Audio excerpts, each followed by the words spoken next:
Welcome to Real Conversations with Patricia Baranovsky-Schneider, the podcast that takes you on a journey around the world to meet some of the most inspiring and accomplished individuals.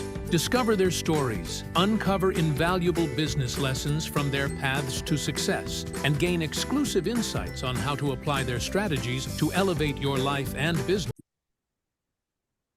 Hello, and welcome to Real Conversations with Patricia. I'm your host, Patty Baranowski-Schneider. Today, I'm joined by Christopher Rankin, a writer of short stories and novels. So welcome, Christopher. Tell us a little bit about yourself.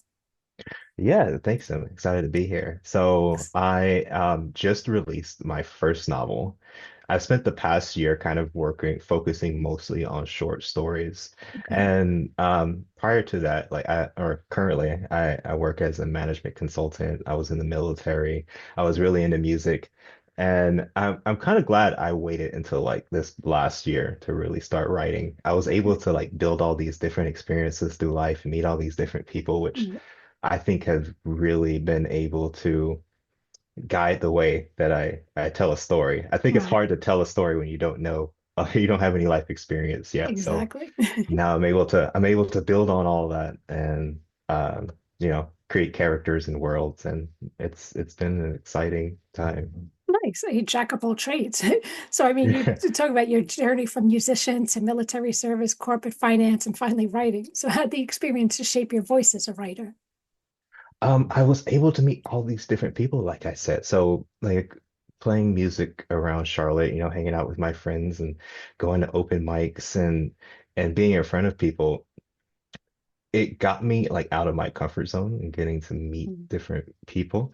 I did that for a little while, and then I was thinking like, I don't have health insurance, so I Yeah. saw I saw this commercial for the Air Force, and it was like, oh, they'll pay for your school and you'll get to travel, and I was like, that could be fun. So I went and did that, and I spent some time overseas, and I got to meet like that like really opened the gates to meeting all these Mhm. different people because I was just living in Charlotte before, and now I was in Texas and I was meeting these people from Louisiana, All from over the Puerto world, Rico, yeah. from New York, from California, like all these different cultures Right. and You these can't different escape types them. of You're in it now. yeah, no, and it was a great experience, and I think it helps you mature as a person and as an artist.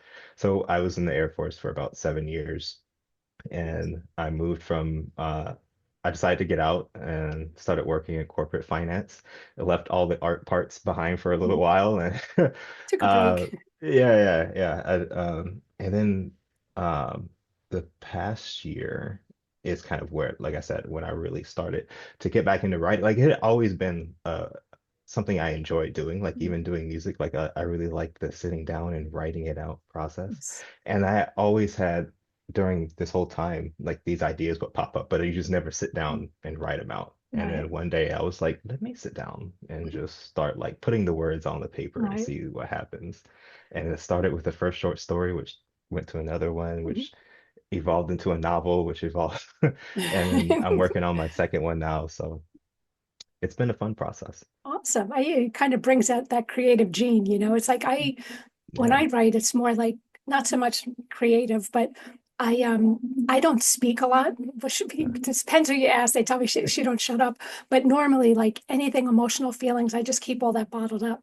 But when I start writing, it's like everything comes out. So people, when they read it, they always say, "You sound like you're talking to me." I'm like, but that's my voice. Yeah.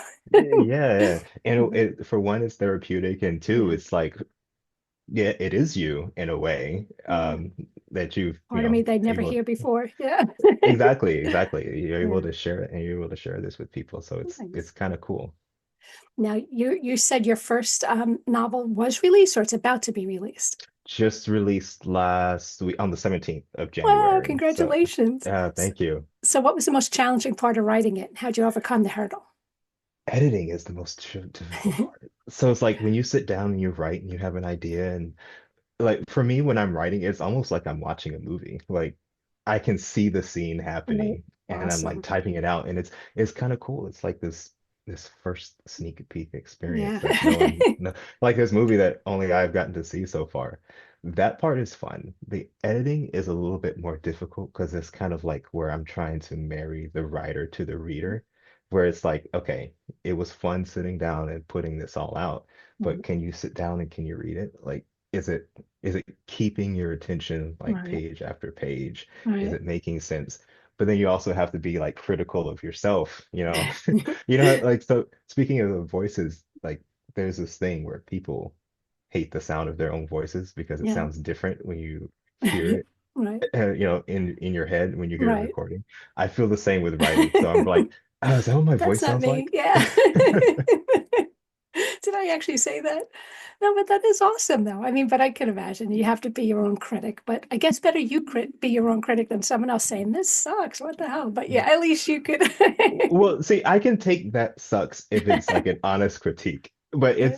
I think the one of the hardest parts about like showing your like anything you made to people you know is a lot of them want to be nice. So they won't tell you it sucks. They'll Right. be like, "Oh yeah, that's a really cool story." And it was like, you know, you go back and you look at it and you're like, "I think this should be different now Right. that I'm rereading." You You need can that tell me it blind case sucks. study. Like, Yeah. yeah, yeah, No, it was funny. Actually, I've done podcasts with other authors, and they're funny. We start talking about writing, and they're all like, "Send me your book, and I'll send you mine, and you tell me what you think." I'm like, "Hey, why not? Here, take it." And it's yeah, good because you get a totally stranger's opinion. And I'm like, "Wow." I mean, it's already published, so I don't care. But at least now I yeah. know for future. Like, oh, okay, that's what you thought. Okay, cool. Yeah, Yeah, I think the strangers' opinions are maybe the best ones to get because they're not super considerate of your feelings, maybe. exactly. If they've They agreed don't to owe you read it, nothing, right? either you won't hear from them, which is in itself a criticism, Right. or they'll just be like, it wasn't for me. But Yeah. yeah, But then you know. yeah. So now, as someone who loves storytelling in various forms, how do you think books, movies, and games influence each other as art forms? And like what interest and influences? Yeah, I mean, they're all story. Like when you listen to like a really deep, meaningful song, there's a story there. It's Right. like you know, you have listen to a song that really moves you, or even if the words aren't there, just the musical Mm, notes in a way can tell a story. Like if right. you just listen to maybe some jazz, or if you listen to classical, Right. and it's like they're speaking without words. So there's a story there, Right. and it's like really touching on the emotional aspect of the artist. And Right. even with like video games, how they are now, like some of them are so story driven where Yeah. it's almost like I'm watching this epic that I'm getting to like take place in. So Right. it's almost like if you play a game with a really good story, it's almost like writing like a light version of Right. writing because you're interacting, you're Right. seeing what happens, you're like, okay, what happens next? Right. I guess Yeah, it's all a form of storytelling in its own unique way. I mean, and what works for one might not work for the other, but everybody's got to have an outlet. So that's a good. exactly. And I would say movies have also really shaped my writing. So like one of my favorite directors, Quentin Tarantino.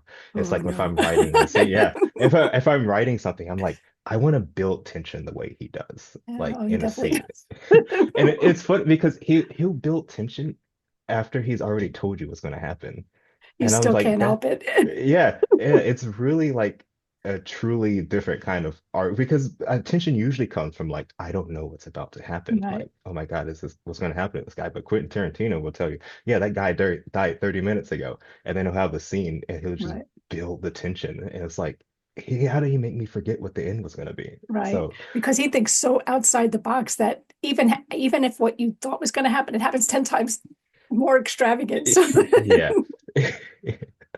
Yeah, but yeah, I tried to bring like those kind of elements into my writing yeah, too. So I think like movies have really shaped my writing as well as of course other authors as well as music as you know all these different art yeah. forms like they all have a way of touching you as a person. So Yeah, like you said, same with music. It could be sad, it could be happy, it could make you feel kind of like emotional, it can make you like just want to jump up and do stuff, it can make you really angry. So yeah.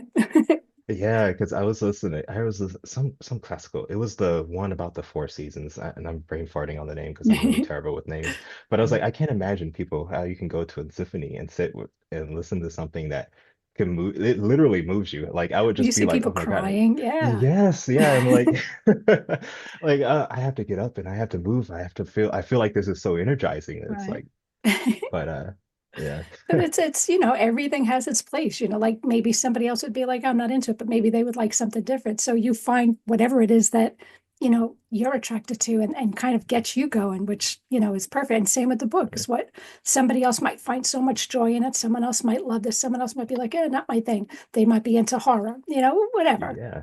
Yeah, and that's a cool thing about art is it's Yeah. like it speaks to everyone differently. Yeah. But Yeah. even if someone like hates everything else someone else like there's some kind of art that they'll enjoy Yeah. eventually. Yeah. Like maybe you said like you love horror and that's your thing, and then Yeah. this other person really loves like drama. They really love these human emotional stories, Right. but they're both art forms. But Yeah. Just whatever works for them. Yeah. yeah. Now, your interests, they span horror, music, video games, TV, and film. So, how do these mediums inspire your writing? And do you ever draw elements from them in your stories? I do. So like how I said, like I like that tension aspect of Quentin Tarantino. I like I really like seeing characters develop too. And I think in terms of like overall video games, one of the things that brought me into it was like developing how these characters, I mean, you are developing a character when you play a Mhm. video game. So it's similar to, you bring that into writing, like your character starts here and, Mhm. they have conflict and they grow and then they resolve that conflict and Right. like they circle around and they become someone else. And I think really between video games and movies, like taking those stories Mhm. and evolving those characters. That was always my favorite part of the game. Like I want to see what happened. The character was here in the beginning. He Right. started off as a farm boy over here, and he becomes the knight who slays the dragon or something. It's I like that. I like Yeah. watching the growth of Right. somebody. But that's great. I mean, just like a movie, you don't want to be the same boring thing in and out, or, you're telling a story, get it, but you want to have, like you said, you're building up that suspense and what's going to happen next. And especially when somebody has that breakthrough, it's Hmm. like, wow, you kind of get that sense of relief. I think that's Yeah. amazing. Yeah, I think either the character has to grow or he has to be in the beginning such an extreme that I Yeah. don't want him to change. Like I think about like No Country for Old Men, the bad guy from that movie. I don't want him evolving at all. I Yeah. want him showing up with that little air pressure thing. And I want him to be that the entire movie. No, I mean, but then that's just a different angle you take to it. So then you Hmm. kind of build the suspense. If people are used to you writing one way and now you have like different variations, well, now you got me curious. What's your next book going to be about? Yeah. Now you mentioned Quentin Tarantino. So any other musicians or filmmakers or authors that have influenced your creative process? Um, when I think about my favorite movies. I really have been into crime movies. So like my favorite movie, if I had to say my number one movie, maybe The Departed with like Okay. Leonardo DiCaprio and I really like that cat and mouse kind of story where Right. it's like you have these people who are looking for each other and they're trying to figure out who did what or something like that. And that's actually kind of like what more of my second novel centers Okay. around. Like these two Wow. characters. One is this kind of like delusional serial psychopathic killer. He's a young man, he's on a college university, and there's a police officer who's this kind of like guy who's close to retirement who doesn't want to get involved, and they're in close proximity to each other, but they end up like trying to like find each other. And I kind of like that. I like that This it kind of has sounds like like this. the news. Yeah, exactly. Yeah. I just took it from real world events. I just Um, changed the names. no, but the stranger things have happened. But no, I think that's pretty cool. But it does because sometimes it's not like fairy tale. It's a little bit reality in there. So now it gets people like, oh my God, same with Yeah. movies. You see stuff and they're like, oh my God, doesn't that remind you of this? Yeah. And I think those are the best movies. They need like a thing that can anchor the audience to Yeah. them. Like it Yeah. has to be something relatable to be like, okay, even if it's something that could never happen, it has Right. to still feel like it could happen if like some other thing came in and took But you place. never Like, know. I mean, I'd look at stuff like iRobot and God, what was the other one? God, years ago with the flying cars and all that. These were done like in the 80s. And now you look mhm. around today. So even though it might not happen, you don't know what the future's going to hold. We are very close to iRobot. I saw the Tesla Seriously. robots and I was like, they've made these movies before. Everything that's happening, it's like, wait, wasn't that in that movie? Like, then you kind of think, like, do they know something that they're not telling us? Because how do you know this was going to happen? Yeah. I'm starting to feel like the movies they were just like slowly introducing us to the planet. Like, Apparently, yeah, yeah. slowly.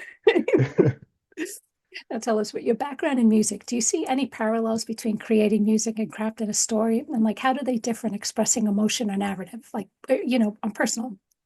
Yeah, so I think when it comes to writing music, like there's something kind of primitive about putting sounds together that catch people's attention. Mhm. Like you can't explain it, but like I was talking about, like even classical music, the Four Seasons, when you hear it, you can understand what the artist is trying to say. Like when you hear a song that's like like you hear Claire de Lune, or you hear a song that's about longing, even without hearing a guy sing about it, like as soon as you hear the melody, you can be Right, like, oh, this song's about somebody who wants somebody, or right, this song's about like someone who's in turmoil, or this song is about happy, like birds are yeah, chirping, like it's a great day to be alive. yeah, And like I think you have to be able to tap into those emotions when, especially when you're creating characters and they have to right, go through things. They have to be able to experience those right, same emotions like when you hear a song. Like if right, you hear maybe your favorite song or the song that you heard after a breakup and it always reminds you of it, right,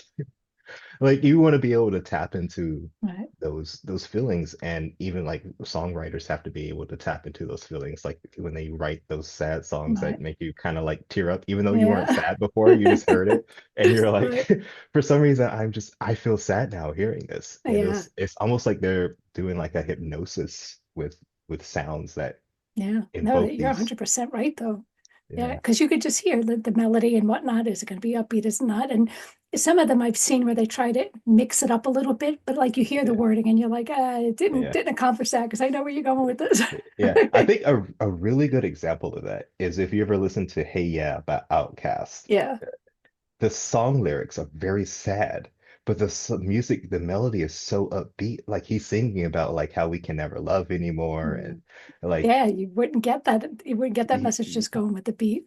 when you hear the song, you just feel happy and you want to move, and it's Yeah. like, okay, so they've hijacked how you Yeah. actually feel about things. So even the words won't matter. Like you're if the song is so upbeat and happy, that has Right. made you upbeat and happy, even though he's talking about like he thinks that love is dead and relationships don't work, and I guess he was trying to pamper the blow a little bit. yeah. Now, you've had a diverse career path from performing music to working in corporate finance. So, how do you balance your creative pursuits with your professional responsibilities? I've always found that you have to schedule things. I've gotten really good at scheduling. Because I felt the same way. When I was in the military, I was also going to school full time, and I was like, okay, you have to like write down the things you're gonna do. Like even now when I write, I have a little notebook. So I have to make sure I write down, you were supposed to write today, and you were going to write at least 1,000 words. Right. And no matter what you do before you go to bed tonight, you have to check off all the stuff on here. Yeah. Of course, you also have like all your work stuff on there too. So it's like, Right. okay, you can find time. It's just, I think a lot of people they uh they say, "Oh, I don't really have the time." And I was like, "Okay, did you take inventory of everything you did today? Like how Right. long were you scrolling on Instagram? Like Yeah. if you could take that hour and you could just like devote that 1 hour Right. to, writing or making a new song or Right. making pottery or whatever it is that you like doing, you'll Yeah. find that over a course of a week, you will have like made a great accomplishment. When you take that to a month and then six Yeah. months into a year, you could have invested a lot. Yeah, people they're always famous for saying that I don't have the time, but it is true. You'll sit here and binge watch Netflix or you're Yeah. scrolling on the internet and you don't realize time just gets away from you. And it's Hmm. really if you don't like put it on, like I know somebody, it's funny, they had left their phone at my house and the alarms are going off. Like I'm like, what does he have 12 alarms on this phone? But he Yeah. sets alarms to remind him, I have to do this, I have to do that. Because it's true, you get caught up with stuff. But he's like, no, I have these things that I have to do, and this is going to force me to stop what I'm doing and do it. Like whatever Yeah. works for you, but you have to find the time and make it happen if you want it. Yeah. So I said I write it down, but I also have it on my phone as a backup. So I have two things yelling at me. What's making you do it? Yeah. It's Yeah. obviously working, so that's a good thing. Yeah. Now tell us, what role did the Charlotte area play in your life and your art? And do local culture and history influence your work? Yes, actually. So I think about like the first novel I wrote. It doesn't take place in Charlotte, but it's a place that's similar to like the outskirts of Charlotte. And I think Okay. that helped me growing up around here. I find that quite a bit of my stories were Yeah. kind of like in a similar setting. Like when I think about the place I'm going to be, like I think about one of my short stories starts off in this park, and it reminds me of a park that was around here around Charlotte, like around we call it Hornets Nest Park. Um, so I think the area you're comfortable with is a good Right. place to start your story. Like when you have an idea for a Yeah. story, you're like, but Right. where's it going to take place? And the first place I may think of is like this place I used to go Right. because this is where I imagine the characters are going or what Right. happens to them. So I think it thinking of a place you're comfortable with telling Right. your stories Right. helps to get them out there. Yeah. And it's you kind of personalize it then because you have Yeah. emotion for that place. And any Hmm. place you've been, like I remember, oh God, my sister one way back when lived in, I think, North Carolina or someplace. Hmm. And I remember reading a book. It was the first, I mean, I'm from Manhattan, so we're a city. Yeah. We don't Yeah. have Piggly Wigglies or anything like that, but I had seen it for the first time and we were down there and I was reading this book and it just said, oh, and when I went to Piggly, I was like, oh my God, like I know, like now I can put myself in your shoes because I know what Yeah. you're talking about. So Yeah. you personalize it and you have more emotion because it's something you're familiar with. So that's a good Yeah. idea. Yeah, exactly. And also it's harder to get the details of a place you've never been to. So Yeah. like this next story is actually taking place in Michigan. And it's like I have to research like Right. every if you're putting it in a real place, Right. people from that area may read it and they may be like, well, there's no pine trees out Right. here. Like so you have to like it helps to know the area. Right. Even, and if you don't, you just should probably research it a little bit. Like if I tried to tell a story in Manhattan and I've never Yeah. been to Manhattan, You're and I like, was like, where are yeah, I went you? down Fifth Avenue, and you're like, there's no Fifth Avenue over there. No, there is, but yeah. Oh yeah, oh yeah. No, but it's same with like actors, whenever I think it was Lady Gaga. I forget what movie it was where it was like a fashion I don't know, it's a name brand or something, which I don't remember. But she basically, I think it was in France. So she basically went to France, learned French, but had to familiarize herself with the local customs and whatnot so that she Mhm. could portray that. And I guess it's the same at writing because, like you say, locals are going to know whether, is he just making this stuff up? Like, who'd you pay to write that? Chat GPT? What's going on?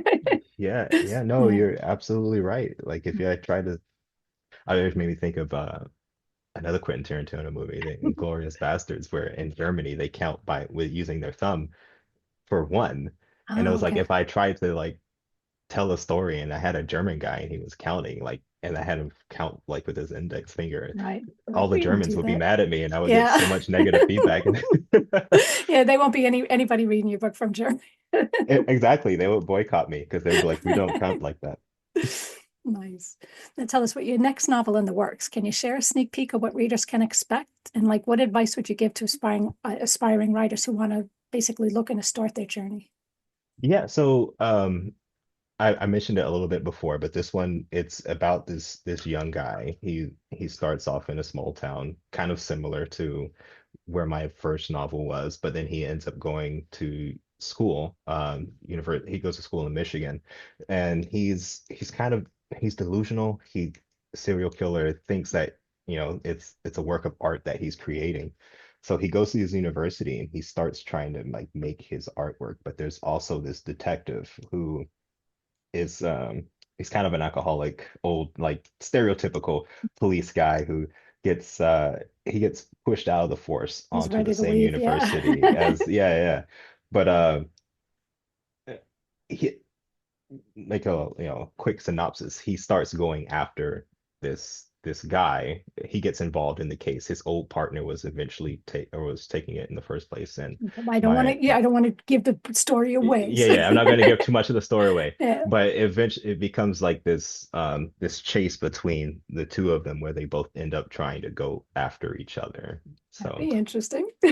yeah, yeah. And I would say advice to anybody who wants to start writing is just start writing. Like Hmm. don't be critical of yourself. Just sit down and throw the words on the Right. paper and see what happens. Yeah. Because that's exactly how I was before. Like I would sit down and I would start to write and I'd be like, well, does that make any sense? Like is this interesting? I was like, no, don't think like that. Just like sit Yeah. down, Put have it the out paper there. in front of you. Yeah. Yeah, and just start writing and just like if if you want to come back to it later, come back to it Right. later. But just like start putting the words on the page. Right. It's kind of like It'll if you build were building momentum. something. Yeah, build Yeah. momentum. Yeah. Yeah. Nice. Now, anything else you want to add that we didn't talk about yet? Um, No, no, nothing in particular that I. Okay. Well, how could people get a hold of you or find your books and learn more about you and stuff? Yeah, so my books and I have a few short stories on Amazon Kindle. You can look at me up, Christopher Ryan Rankin. I also have a Substack, which is Christopher Ryan Rankin as well. You can find me on X, formerly known as Twitter. I don't know if you still have to say formerly known, but every Yeah, I time I know. see it somewhere, they say for 20 years from now, we'll still be saying formerly known as I Twitter. know, it's crazy. Yeah. Yep. So I have Instagram as well, or Facebook. Awesome. Well, thank you again for being on the show. Again, that was Christopher R. Rankin. So thank and explain why we have to use the middle name. Because she I have such a common name. There's a writer, another writer. There's an actor. There's a doctor, and I think there's a senator. He's a politician. Christopher. We're all Christopher. So another funny story. I got a Facebook group invite a few years ago. It was from the what do they call them? The coalition or the League of Christopher Rankins. So apparently there's I wasn't the first person to like try to do something and find out someone That's else too had my funny. name. We were all around the world too, like in Oh, wow. Ireland, Scotland, in Oh, America, all throughout Europe. hey, So ride those coattails, man. You never know. like we should all just band together. Like Exactly. Why not? That's too funny. Well, thank you again for being on the show. That was Real Conversations with Patricia. Never miss an episode by subscribing to the channel. So thank you again. thanks, guys.